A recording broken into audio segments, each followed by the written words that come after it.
여러분 안녕하십니까? 지갑 속에 넣고 다니던 운전면허증을 이젠 스마트폰에 넣어 다닐 수 있는 모바일 신분증 시대가 열렸습니다. 오늘부터 플라스틱 운전면허증이 사용되는 모든 곳에서 모바일 운전면허증을 사용할 수 있게 됐는데요. 과도한 개인정보 노출 방지는 물론 생활 편의성을 한층 더 높일 것으로 기대됩니다. 1월 27일 목요일 투데이샷 첫 소식입니다.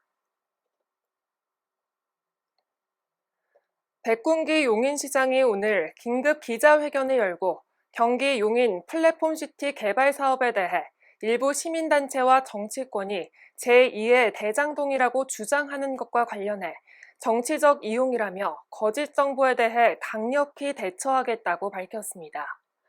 플랫폼시티는 용인시의 기흥구 일대에 경제도심 기능을 갖춘 복합 자족도시를 만드는 공공개발 사업인데요.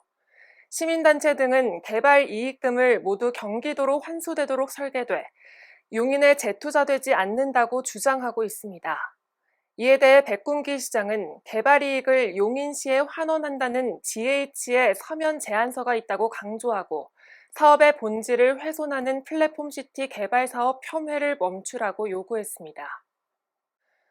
강북구 의원 등 더불어민주당 도시의원들이 서안양 스마트밸리의 중단 없는 투명한 사업 추진을 촉구하고 나섰습니다.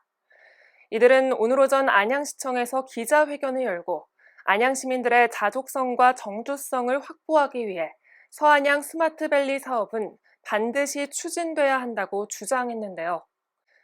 이들은 해당 사업은 현재 중앙부처의 심사 과정이 진행 중임에도 불구하고 지방선거 이후인 7월로 사업을 연기하라는 안양시 국민의힘 당원협의회의 주장은 터무니없다고 일축했습니다.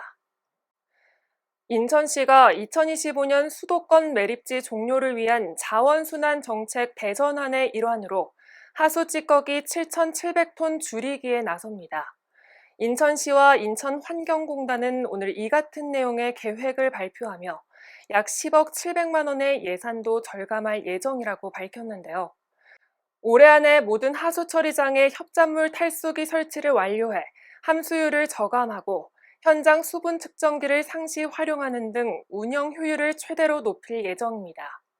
또 폐기물 발생을 최소화하고 처리 비용을 대폭 절감하는 등 시민들에게 안정적인 하수 처리 서비스 제공에 노력할 계획입니다. 염태영 수원시장이 오늘 신년 기자 인사회에서 시민이 주도하고 체감할 수 있는 특례시를 조성하겠다고 밝혔습니다. 염 시장은 수원 특례시 권한 확보 추진 로드맵을 통해 행정과 복지 서비스 수준을 높일 것이라고 말했습니다. 이를 위해 태스크포스 팀을 확대 운영하고 4개 특례시 협의회 간의 소통과 연대를 강화해 나갈 계획이라고 밝혔습니다. 염 시장은 수원 특례시가 자치권 확대를 위한 훌륭한 테스트베드가 될 것이라며 살아 숨쉬는 자치분권의 역사를 함께 만들어가자고 말했습니다. 지난해 6월 불신임한 가결로 의장직을 잃은 손세화 포천시 의회 의원이 법원의 가처분 신청 인용 결정에 따라 의장직에 복귀했습니다. 서울고등법원은 지난 26일 손 의원이 제기한 의장 불신임 의결 효력정지 가처분 항고를 받아들여 1심 결정을 취소하고 본안소송의 판결 선고 시까지 효력을 정지시켰는데요. 손세화 의장은 포용하는 마음으로 동료 의원들과 화합하며 낮은 자세로 시민을 섬기며 의장 직무를 성실히 수행해 나가겠다고 복귀 소감을 밝혔습니다. 설 연휴 바로 전날 교통사고는 평소보다 1.2배 늘어난다는 조사 결과가 나왔습니다.